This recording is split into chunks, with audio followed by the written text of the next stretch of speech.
السلام علیکم ورحمۃ اللہ وبرکاتہ۔ سنڈے کمنٹ باکس کے ایک نئے ایپیسوڈ کے ساتھ میں آپ لوگوں کا بھائی آپ کی خدمت میں حاضر ہوں۔ مجھے امید ہے کہ آپ تمام لوگ خیر و عافیت سے ہوں گے۔ اللہ تعالیٰ آپ تمام لوگوں کو اپنے حفظ و امان میں رکھے، دونوں جہان کی کامیابیوں سے مالا مال فرمائے۔ آئیے سنڈے ایپیسوڈ کا سلسلہ شروع کرتے ہیں۔ سب سے پہلا سوال ہے ذوفیشہ خانم، کہتے ہیں السلام علیکم ورحمۃ اللہ وبرکاتہ۔ وعلیکم السلام ورحمۃ اللہ۔ وطر کی نماز کے بعد کیا کوئی بھی قضا نماز پڑھ سکتی ہوں؟ جی بالکل پڑھ سکتی ہیں، وطر کی نماز کے بعد قضا نماز پڑھ سکتی ہیں، بس مکروہ اوقات نہیں ہونی چاہیے۔ یعنی 3 وقت جو مکروہ کے ہوتے ہیں نا، صبح کا جو وقت ہوتا ہے سورج نکلنے کے ٹائم کا 15-20 منٹ کا وقت، اسی طریقے سے دوپہر میں تھوڑا سا وقت ہوتا ہے 3-4 منٹ کا، اور اسی طریقے سے جو مغرب سے ذرا پہلے کا وقت ہوتا ہے سورج کے غروب ہونے کا، تو یہ 3 وقت ہوتے ہیں۔ ان وقت میں جو ہے کوئی بھی نماز نہیں پڑھنی چاہیے، یعنی نماز پڑھنا مکروہ ہے، منع کیا گیا ہے۔ باقی ان کے علاوہ کسی بھی وقت میں آپ جو ہے قضا نماز پڑھ سکتی ہیں، بالکل اجازت ہے، ٹھیک ہے۔ شاہنواز اختر کہتے ہیں السلام علیکم مفتی صاحب، ہمارے گاؤں کا ماحول بہت خراب، دین بہت خراب ہے، دین سے بہت دور ہے، کیسے دین کی طرف اسلام کی طرف آئیں گے؟ بہت فکر ہوتی ہے، بتائیں مفتی صاحب کیسے صحیح راستے پر آئیں گے؟ جی اپنے گاؤں میں جو ذمہ دار حضرات ہیں ان سے کہیے کہ آپ کے گاؤں میں جماعت، تبلیغی جماعت کو لانے کی کوشش کریں۔ زیادہ سے زیادہ تبلیغی جماعت آئے گی، وہ لوگوں کی اصلاح کریں گے، لوگوں سے ملاقاتیں کریں گے، مسجد میں ان کو بلائیں گے تو ظاہر اصلاح ہو جائے گی۔ اور اگر آپ کے گاؤں میں کوئی ایسا ماحول نہیں ہے تو قریبی کوئی قصبہ ہوگا یا آپ کا جو ضلع ہے وہاں پر جائیے، اور وہاں پر جو تبلیغی جماعت کا مرکز ہے وہاں کے لوگوں سے جا کر ملاقات کیجئے کہ ایسے ایسے ہمارے گاؤں کا نام یہ ہے اور وہاں پر بہت زیادہ بے دینی ہے، تو وہ لوگ جماعت بھیجیں گے تو انشاءاللہ ضرور فائدہ ہوگا۔ اور آپ اپنے طور پر جتنا ہو سکے محنتیں کیجئے، لوگوں کو سمجھائیے، ہدایت دینا تو اللہ کا کام ہے، ٹھیک ہے، تو یہ کام کیجئے۔ بینش آفیشیل کہتے ہیں السلام علیکم ورحمۃ اللہ وبرکاتہ، قرآن کریم کو پڑھ کر بخشنے کے لیے کیا مرحومین کا نام لینا ضروری ہے؟ نہیں، نام لینا کوئی ضروری نہیں ہے، بس دل میں ارادہ کر لیں۔ جب آپ قرآن پڑھیں یا جس وقت پڑھنا شروع کیا یا آپ نے پڑھ لیا تو آپ یہ دل میں ارادہ کر لیں کہ یہ قرآن میں نے اپنے فلاں مرحومین کو بخش دیا، بس دل میں ارادہ کر لیں تو ان کو پہنچ جائے گا۔ باقی اگر آپ اپنے دل کی تسلی کے لیے نام لینا چاہیں اور نام لے کر یہ کہنا چاہیں کہ یا اللہ یہ میں نے جو قرآن پڑھا ہے میرے دادا کو، دادی کو، یا کسی کو بھی، کسی کی بھی روح کو اس کا ثواب پہنچا دیجیے، بس پہنچ جائے گا، ٹھیک ہے۔ تو زبان سے کہنا کوئی ضروری نہیں ہے، ویسے ہی دل میں نیت کر لیں گے، ارادہ کر لیں گے تو ہو جائے گا۔ لیکن ہاں، ارادہ اور دل میں نیت تو ضرور ہونی چاہیے، تبھی جو ہے جس کا ارادہ کریں گے، جس کی نیت کریں گے اسی کو پہنچ جائے گا، ٹھیک ہے۔ کیا نماز کی نیت کرتے وقت تعوذ اور تسمیہ پڑھنا ضروری ہے؟ بتائیں مفتی صاحب۔ جی نہیں، نماز کے شروع کرنے سے پہلے یعنی نیت کرنے سے پہلے کسی بھی طرح کی اعوذ باللہ بسم اللہ پڑھنا یہ ثابت نہیں ہے، ٹھیک ہے، تو اس کو چھوڑ دینا چاہیے اور ایسا نہیں کرنا چاہیے۔ اگر کوئی چھوٹا بچہ روئے تو کیا کریں؟ کون سی دعا پڑھ کر دم کریں کہ نہ روئے؟ دیکھیے بچہ روئے تو بعض مرتبہ ایسا ہوتا ہے کہ کوئی نہ کوئی پریشانی، پرابلم ہو سکتی ہے، بچے کے پیٹ میں درد ہو سکتا ہے، کوئی اور بھی اس کو پریشانی ہو سکتی ہے، کیونکہ بچہ تو بتا نہیں سکتا، تو ہو سکتا ہے اس تکلیف کی وجہ سے رو رہا ہو، تو آپ ڈاکٹر کو دکھائیے، ہو سکتا ہے ڈاکٹر کوئی دوائی دے وہ ٹھیک ہو جائے۔ اور اسی کے ساتھ ساتھ جو ہے قرآن کی آیت شفا 5 یا 6 آیتیں ہیں، میں یہاں پر لگا دوں گا تو آپ اس کو دیکھ لیجئے۔ ان آیت کو پڑھ کر پانی پر دم کر کے بچے کو پلائیے، بچے پر چھینٹا ماریے، اور جو بھی دوائی آپ بچے کو پلائیں تو اسی پانی کے دم سے آپ بچے کو جو ہے دوائی پلائیں، یعنی اسی پانی سے جو دوائی ڈاکٹر آپ کو دے تو اسی پانی میں گھول کر وہ دوائی آپ بچے کو پلائیں تو انشاءاللہ ضرور اللہ کی ذات سے امید ہے کہ بچے کو شفا مل جائے گی، ٹھیک ہے، بچہ نہیں روئے گا۔ شاہنواز اختر کہتے ہیں کان میں تیل ڈالنے سے اور آنکھ میں ڈراپ ڈالنے سے روزہ ہوگا یا نہیں؟ جی اگر کان میں کسی نے دوائی وغیرہ ڈالی اور وہ دوائی کان کے پردے تک اندر تک پہنچ گئی تو روزہ ٹوٹ جائے گا، ٹھیک ہے۔ اور اگر آنکھ میں دوائی ڈالی تو آنکھ میں دوائی ڈالنے سے روزہ نہیں ٹوٹتا ہے۔ خون بہنے سے روزہ ہوگا یا نہیں؟ جسم کے کسی بھی حصے سے بتائیں مفتی صاحب۔ نہیں جی، خون بہنے سے روزہ نہیں ٹوٹتا ہے، ٹھیک ہے، خون بہنے سے بھی نہیں ٹوٹے گا، خون نکلوانے سے بھی نہیں ٹوٹے گا، خون چڑھوانے سے بھی نہیں ٹوٹے گا، تو اس سے روزے پر فرق نہیں پڑے گا۔ آصف شیخ کہتے ہیں السلام علیکم۔ وعلیکم السلام۔ حالت حیض اور حالت جنابت میں قرآن کی آیت پڑھنا کیسا ہے؟ جی، حالت حیض حالت جنابت میں قرآن کی آیت نہیں پڑھنی چاہیے، یعنی منع ہے، گناہ ہے اگر آپ پڑھیں گے تو۔ یعنی جو ثواب کی نیت سے ہم قرآن پڑھتے ہیں، جیسے ہم نماز پڑھتے ہیں نا ثواب کی نیت سے، اسی طریقے سے اگر جو قرآن کی تلاوت ہم کرتے ہیں بطور تلاوت کے، تو وہ نہیں پڑھنا چاہیے۔ حالت حیض اور حالت جنابت میں منع ہے، اگر آپ ایسا کریں گے تو الٹا گناہ ملے گا آپ کو۔ البتہ جب ہم رات کو سوتے ہیں تو جو ہم اپنی حفاظت کے لیے جو آیت پڑھتے ہیں، جیسے قل اعوذ برب الفلق ہے، قل اعوذ برب الناس ہے، یا اور قرآن کی آیتیں جو ہم بطور حفاظت کے پڑھتے ہیں، تو ان کو پڑھنے کی اجازت ہے، پڑھ سکتے ہیں، لیکن بطور تلاوت کے ثواب کی نیت سے قرآن حالت حیض حالت جنابت میں اس سے پڑھنے سے منع کیا گیا ہے۔ جاوید قریشی کہتے ہیں باڈی پر اگر سرجری ہونے سے روزہ رکھ سکتے ہیں؟ روزہ رکھنے سے روزہ ہو جائے گا یا نہیں؟ مفتی صاحب بتائیے گا ضرور۔ جی، اگر باڈی وغیرہ پر سرجری کرائیں تو اس سے روزے پر کوئی فرق نہیں پڑتا اور روزہ آپ کا باقی رہے گا۔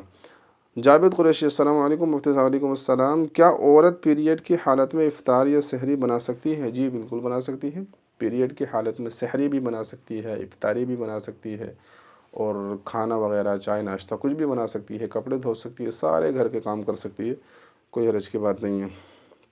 کندن کمار سنہا ہمارے غیر مسلم بھائی یہ کہتے ہیں روزے کی شروعات کب ہوئی اور کس لیے؟ دیکھیے، روزے کی شروعات تو یہ حضرت آدم علیہ السلام کے زمانے سے ہے۔ قرآن میں ہے یا ایھا الذین آمنوا کتب علیکم الصیام کما کتب علی الذین من قبلکم، کہ اے ایمان والو، جو تم پر روزے فرض کیے گئے ہیں اسی طریقے سے پہلی امتوں پر بھی روزے فرض کیے گئے تھے۔ حضرت آدم ہیں، حضرت نوح ہیں، حضرت ابراہیم، حضرت موسیٰ، تمام کے تمام 1,24,000 انبیاء کرام جو آئے ہیں، سب کی امتوں پر روزوں کو فرض کیا گیا۔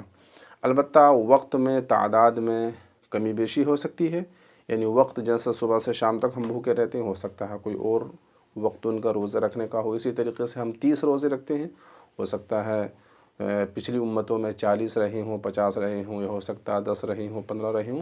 تعداد میں وقت میں کمی بیشی ہو سکتی ہے، لیکن ہاں، روزہ ہر ایک امت میں پہلے سے رہا ہے۔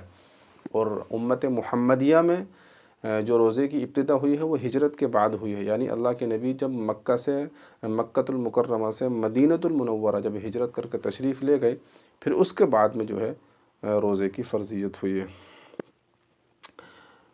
کہتے ہیں میری بہن کا چھوٹا لڑکا ہے، قریب 1.5 سال کا ہوگا، اس کو بھی روزہ رکھنا پڑے گا یا نہیں؟ نہیں جی، 1.5 سال کا بچہ روزہ کیسے رکھے گا؟ روزہ رکھنے کے لیے کم سے کم 12 سال کی عمر چاہیے، ٹھیک ہے؟ ویسے تو 7، 8، 10 سال کا بچہ ہو تو اس کو روزہ رکھنے کی عادت ڈلوانی چاہیے، لیکن اگر 12 سال کا ہو جائے، 12 سال 13 سال کا ہو جائے تو پھر اس کو روزہ رکھنا چاہیے، ٹھیک ہے؟ اس میں یہ ہے کہ دیکھیے، 12 سال کا اگر بچہ ہو جائے اور اس کے اندر بلوغت کی علامت ظاہر ہو جائیں، یعنی کوئی بھی بالغ ہونے کی جو وجہ ہوتی ہے وہ بتا دے کہ ہاں مجھے احتلام ہو گیا یا مجھے حیض آ گیا، لڑکی بتا دے، تو پھر وہ بالغ مانی جائے گی یا لڑکا بالغ مانا جائے گا، اس پر روزہ وغیرہ نماز وغیرہ فرض ہو جائے گی، ٹھیک ہے؟ اور اگر وہ 15 سال کا ہو گیا، ٹھیک ہے، تو 15 سال کا اگر ہو جائے تو چاہے بلوغت کی علامت ظاہر ہو یا نہ ہو، 15 سال کے لڑکے یا لڑکی پر تو بہرحال روزہ فرض ہے، اس کو رکھنا ضروری ہوگا۔ تو بہرحال آسانی کے لیے میں نے بتا دیا کہ 12 سال 13 سال کے بچے کو روزہ رکھنا چاہیے، فرض ہو جاتا ہے۔ ہینا انصاری کہتے ہیں السلام علیکم مفتی صاحب، انجینئر علی مرزا کو سننا کیسا ہے پلیز بتائیں؟ جی، انجینئر علی مرزا کو نہیں سننا چاہیے، بہت ساری باتیں غلط سلط الٹی سیدھی وہ بتاتا ہے، مفتی طارق مسعود وغیرہ، اور اسی طریقے سے مولانا مفتی ندیم الواجدی وغیرہ نے اس کو مناظرے کا چیلنج کیا، لیکن وہ بس اپنی بات کرتا ہے، بھاگ جاتا ہے، تو اس لیے اس کو نہ سنیں، بہت ساری غلط باتیں وہ کرتا ہے اور لوگوں کو گمراہ کرنے کی کوشش کرتا ہے، اس لیے ان کو بالکل نہ سنیں، اور جو معتبر علماء ہیں انہی کو سنا کریں۔ جاوید قریشی کہتے ہیں مفتی صاحب، میرا ایک سوال ہے میرا بھائی کے بارے میں۔ میرے بھائی کے پاؤں میں انفیکشن ہو گیا ہے، انفیکشن ہو کے پاؤں کا جانگی میں پانی جمع ہو گیا ہے، اس لیے پاؤں کی اس جگہ پر سرجری کرے گا۔ سرجری کرتے وقت خون بھی نکل سکتا ہے۔ سرجری رمضان کے مہینے میں 5 تاریخ کو ہوگا، کیا روزہ رکھ سکتے ہیں؟ روزہ رکھنے سے کیا ٹوٹ جائے گا؟ اور خون کا بھی ضرورت ہو سکتا ہے، کیا باڈی پر خون چڑھانے سے بھی روزہ ٹوٹ جائے گا؟ کیا روزہ مکروہ ہوگا؟ بعد میں کیا اس روزے کی قضا کرنی پڑے گی؟ روزہ رکھنے سے روزہ ہوگا یا نہیں؟ مفتی صاحب پلیز ضرور بتائیے گا۔ جی دیکھیے، سرجری کرنے سے کوئی بھی روزہ نہیں ٹوٹتا ہے، اور روزہ آپ رکھ سکتے ہیں اگر برداشت کر سکتے ہیں، اور تکلیف کو آپ اس کا تحمل کر سکتے ہیں، اس کو برداشت کر سکتے ہیں تو روزہ رکھ لیجئے، ٹھیک ہے۔ اور اگر خون وغیرہ کی ضرورت پڑے تو اس میں بھی کوئی حرج کی بات نہیں ہے۔ انجیکشن لگانے سے، خون چڑھوانے سے روزے پر کوئی فرق نہیں پڑتا ہے، ٹھیک ہے، روزہ باقی رہتا ہے۔ تو اگر آپ برداشت کر سکتے ہیں آپریشن کے درد کو، تکلیف وغیرہ کو، تو بالکل روزہ رکھیے، روزہ آپ کا نہیں ٹوٹے گا، روزہ باقی رہے گا۔ اگر کسی نے اپنی بیوی کو غصے میں ایک بار 3 طلاق دے دیا تو ہو جائے گا، اور پھر شوہر اس سے نکاح کرنا چاہے تو کیسے کرے گا؟ جی ہاں، طلاق 3 بار دے دی تو طلاق ہو جاتی ہے۔ اب اس میں نکاح کی صورت یہ ہوگی کہ اگر کسی نے اپنی بیوی کو 3 طلاق دے دی تو وہ عدت گزارنے کے بعد کسی سے نکاح کرے گی۔ پھر نکاح کرنے کے بعد میں وہ شوہر اپنی مرضی سے اس کو طلاق دے یا اس کا انتقال ہو جائے، پھر اس کی وہ عدت گزارے، تو اب یہ پہلا والا شخص اگر چاہے تو اس سے نکاح کر سکتا ہے، ٹھیک ہے، اس طریقے سے ہوگا۔ کیا عورت سندور لگا سکتی ہے، اور کیا عورت منگل سوتر پہن سکتی ہے اور بندی لگا سکتی ہے؟ یہ تینوں چیز استعمال کر سکتی ہے، بتائیں مفتی صاحب۔ جی نہیں، بالکل اسلامی طریقہ نہیں ہے، غیروں کا طریقہ ہے، بالکل نہیں کرنا چاہیے۔ کیا گھر کا کام کرنا بیوی کی ذمہ داری نہیں؟ بتائیں مفتی صاحب۔ جی ذمہ داری تو نہیں ہے، لیکن اخلاقی فریضہ ہے۔ آپ کی بیوی آئی ہے تو وہ آپ کا کام کرنے کے لیے نہیں آئی ہے، وہ آپ کی شریک حیات ہے، تو ویسے اخلاقی طور پر اس کا فریضہ ہے کہ وہ کام کرے، لیکن اگر وہ نہ کرے تو آپ اس کو جو ہے اس پر دباؤ نہیں ڈال سکتے، ٹھیک ہے۔ تو بہرحال سب کرتے ہی ہیں، کرنا چاہیے، لیکن کوئی اس کی ایسا نہیں ہے کوئی اس کی ذمہ داری ہو یا اس کے اوپر لازم ضروری فرض ہو، ایسے کچھ نہیں ہے۔ کیا عورت دوسری عورت کو تراویح پڑھا سکتی ہے اور پیچھے کوئی لڑکا کھڑا ہو جائے تو کیا ہوگا؟ بتائیں۔ جی عورت اگر کسی مرد کی امامت کرے تو یہ تو بالکل جائز ہی نہیں، لیکن عورت ہی کی امامت کرے چاہے تراویح کے اندر ہو، تب بھی اس کو مکروہ لکھا ہے اور بالکل غلط ہے، ایسا نہیں ہونا چاہیے۔ چاہے عورت حافظہ ہے تب بھی اس کو چاہیے کہ الگ الگ اپنی تراویح کی نماز پڑھے، جماعت کے ساتھ نہیں پڑھے، ٹھیک ہے۔ حلالہ کیا ہوتا ہے بتائیں مفتی صاحب۔ جی صاحب، حلالہ وہی یعنی حلالہ جو میں نے بتایا، حلالہ کوئی ایسا نہیں ہے کوئی اسلام کے اندر اس کو کوئی اچھا سمجھا گیا، وہ غلط چیز ہے۔ حلالے کا مطلب یہی ہوتا ہے جیسے کسی نے اپنی بیوی کو 3 طلاق دے دی، ٹھیک ہے، اب اس نے عدت گزارنے کے بعد کسی دوسرے مرد سے نکاح کر لیا، ٹھیک ہے، دوسرے مرد سے نکاح کرنے کے بعد پھر اس دوسرے مرد نے بھی اس کو طلاق دے دی یا اس کا انتقال ہو گیا، پھر عدت گزارنے کے بعد اب پہلا شخص اگر نکاح کرنا چاہے تو نکاح کر سکتا ہے۔ تو یہ جو پورا پروسیس ہوتا ہے اسی کو کہتے ہیں حلالہ۔ لیکن آج کل جو حلالے کو سمجھا جاتا ہے کہ حلالہ کروا لو، نکاح کر لو، تو ایسا نہیں ہوتا ہے۔ حلالہ کرنے والا کروانے والا دونوں کے اوپر اللہ کے نبی نے لعنت فرمائی ہے، ٹھیک ہے۔ تو یہ جو پورا پروسیس ہوتا ہے اسی کو کہا جاتا ہے حلالہ۔ اب لوگ یہ سمجھتے ہیں کہ اسلام میں حلالے کی اجازت ہے، بالکل اجازت نہیں ہے، غلط طریقہ ہے۔ جو خود بخود یہ سارا کام ہوتا ہے اسی کو کہتے ہیں حلالہ۔ یعنی کسی نے اپنی بیوی کو 3 طلاق دے دی، اب اس عورت نے عدت گزاری، پھر اس نے کسی دوسرے سے نکاح کیا، پھر اس نے طلاق دی، پھر اس نے عدت گزاری، اب پہلے سے نکاح کرے گی تو اس کے لیے حلال ہو جائے گی، جائز ہو جائے گا، تو اس کو حلالہ کہتے ہیں۔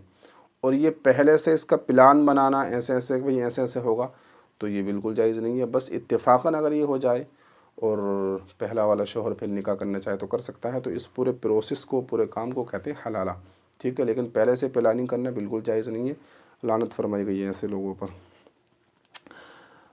یوزر محمد، نعت بجا کر ایکشن کرنا کیسا ہے؟ کیا یہ ڈانس نہیں ہے؟ یوٹیوب پہ بہت سی بچیاں حجاب میں نعت اور نظم وغیرہ پر ایکشن کرتی ہیں۔ جی بالکل غلط ہے، آج کل تو بالکل ایک طرح سے فیشن بن چکا ہے، جو ہے 26 جنوری 15 اگست کے موقع پر، اور ویسے ہی کوئی پروگرام ہو تو چھوٹی چھوٹی بچیاں یا جوان بچیوں کو بھی دیکھا گیا ہے کہ وہ ایکشن کرتی ہیں نعت وغیرہ پر، اور اسی طریقے سے کچھ میوزک وغیرہ پر ایکشن کرتی ہیں، تو یہ غلط ہے، بالکل نہیں ہونا چاہیے۔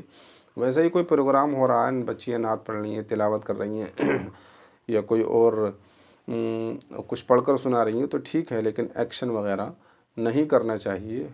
اور خاص طور سے جو جوان بچیاں ہوتی ہیں ان کو تو بالکل نہیں کرنا چاہیے۔ اگر چھوٹی چھوٹی بچیاں ہیں، 8-10 سال کے اندر اندر کی بچیاں، تو وہ کر سکتی ہیں، اور وہ نعت بھی وہ ہونی چاہیے جو میوزک کی نہ ہو، ٹھیک ہے۔ اور اگر میوزک کے ساتھ ہوگی تو پھر بالکل ناجائز ہوگا، حرام ہوگا۔ تو چھوٹی بچیاں کر سکتی ہیں جو بالغ نہیں ہیں، لیکن جو بالغ ہیں، بڑی بڑی بچی ہیں، 12-15 سال کی بچیاں ہیں، وہ کرتی ہیں، اور اپنے فیس ان کا یوٹیوب پر آتا ہے، سوشل میڈیا پر آتا ہے، یہ بالکل غلط ہوگا، ناجائز ہوگا، ٹھیک ہے۔ باڈی پر اگر کسی بھی حصے پر ڈریسنگ کر رہا ہو تو روزہ رکھ سکتے ہیں؟ جی ہاں، روزہ رکھ سکتے ہیں، اس کے اندر کوئی ایسی بات نہیں، روزہ ہو جائے گا۔ تو چلیے، یہ آج کے کچھ سوالات تھے، میں نے آپ لوگوں کے سوال کے جواب دینے کی کوشش کی۔ اگر آپ لوگوں کا سوال آپ کو مل گیا ہے تو آپ لوگ کمنٹ کر کے بتائیے گا ضرور، اور اگر پھر سے آپ کا کوئی سوال ہے تو اس ویڈیو کے کمنٹ میں کمنٹ کیجیے، انشاءاللہ اگلے ایپیسوڈ میں آپ کے سوال کا جواب دیا جائے گا۔ اور اس ویڈیو کو زیادہ سے زیادہ شیئر بھی کیجیے، دعاؤں کی گزارش ہے، آپ نے بھی خیال رکھیے گا۔ السلام علیکم ورحمۃ اللہ۔